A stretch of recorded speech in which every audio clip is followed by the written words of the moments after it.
proceed with a similar question. Director, I am showing you a news article. This is Exhibit D-4-66, entitled, and I quote, Palace dismisses the stab rumors versus Marcos admin. So it was published quite recently, May 12, 2026. And for the sake of time, I will just read the first line thereof. Assisting counsel for the parties may approach.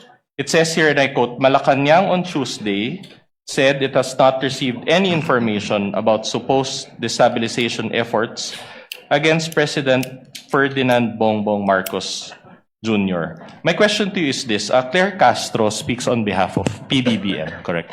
Being the spokesperson, tama po, sir. And based on her statement in this news article, there has been no destabilization efforts against PBBM, at least as of this date, correct?